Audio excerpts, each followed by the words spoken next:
Je vous le disais dans les titres, c'est aujourd'hui la Journée internationale de la fille. Cela fait 13 ans qu'elle existe. C'est d'ailleurs le Canada qui en avait eu l'idée. Il avait soumise au vote de l'Assemblée générale de l'ONU des filles qui, dans le monde entier, doivent faire face à des défis particuliers, parmi lesquels l'éducation. Selon l'UNESCO, elles sont encore 122 millions âgées entre 6 et 18 ans à ne pas aller à l'école. Et qu'en est-il en plus quand il s'agit d'une zone de guerre? Eh bien, on en parle avec notre invitée Laure Métro-Savelli. Merci, madame, d'être avec nous en cette journée des filles et donc de lutte contre les inégalités de genre en général. Vous êtes directrice des programmes à l'ONG World Vision France. Et aujourd'hui, plus que jamais, vous tirez une sonnette d'alarme sur une urgence que vous estimez trop souvent passée sous silence, à savoir le fait que dans les zones de guerre, eh bien, ce sont les jeunes filles qui paient bien souvent le plus lourd tribut. À quel niveau, par exemple? Alors, en effet, les jeunes filles sont souvent des victimes invisibles en temps de conflit. Il faut savoir qu'une fille sur 6 actuellement vit dans une zone de guerre ou de conflit. Et il va y avoir une espèce de double peine, la violence de la guerre et la violence due au simple fait d'être une fille.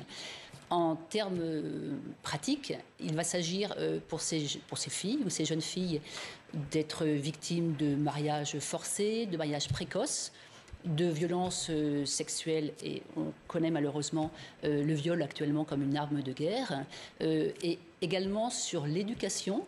Les jeunes filles ou les filles vont être privées d'accès à l'éducation. Alors, vous donnez les chiffres, notamment concernant 3 zones de guerre, même s'il y en a bien d'autres, malheureusement, le Soudan du Sud, l'Afghanistan, la République démocratique du Congo également. Qu'observez-vous dans ces 3 pays? Alors, je ne vous demande pas de citer tous les chiffres, mais les chiffres les plus importants. Alors, quand on arrive à l'éducation, au Soudan du Sud, 73% des filles ne vont pas à l'école. En Afghanistan, on le sait, les filles au-delà du primaire, elles sont 2,2 millions, ne sont plus autorisées, alors qu'elles étaient auparavant, aller à l'école. Et en RDC, on est plus focalisé sur les violences sexuelles.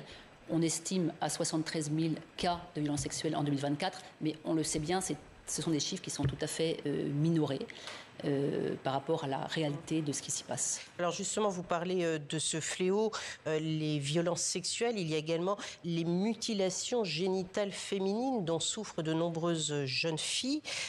Sur ce point, World Vision mène plusieurs projets de front. J'en ai retenu un, notamment, que vous menez au Kenya. Oui, il s'agit d'un programme, le titre est beau. Il s'appelle Big Dream, donc le grand rêve, et d'autant plus beau qu'en fait il s'agit d'une réalité. L'idée est véritablement de permettre une cesssion ou en tout cas une diminution très forte des mariages précoces.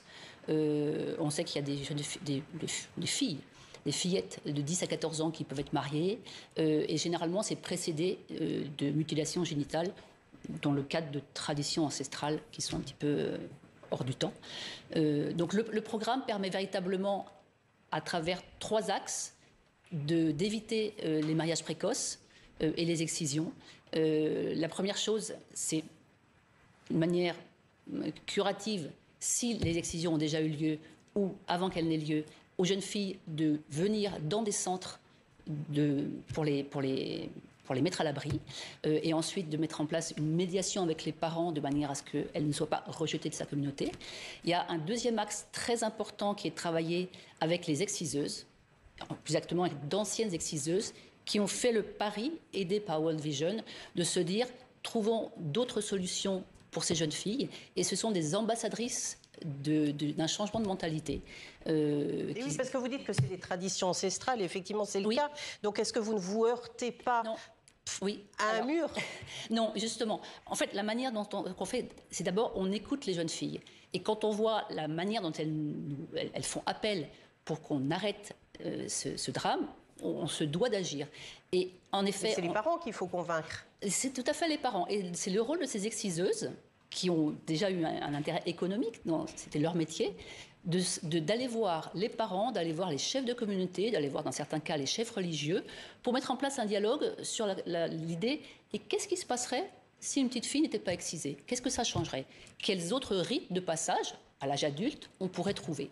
Et véritablement, il n'y a rien d'imposé, mais ce qu'on constate, c'est qu'aujourd'hui, dans une région comme celle de Samburu au Kenya, le nombre de mariages précoces est passé de 67% à 13% dans les communautés accompagnées. Et un dernier élément, c'est en effet la prévention auprès des jeunes filles, enfin des petites filles et des petits garçons également dans les écoles, pour leur faire comprendre qu'il y a d'autres modes pour devenir un adulte. Merci beaucoup, Laure Métros-Savelli. C'était bien qu'on s'arrête, qu'on s'appuie sur un exemple concret. Merci beaucoup à vous d'être venu en cette journée internationale de la fille.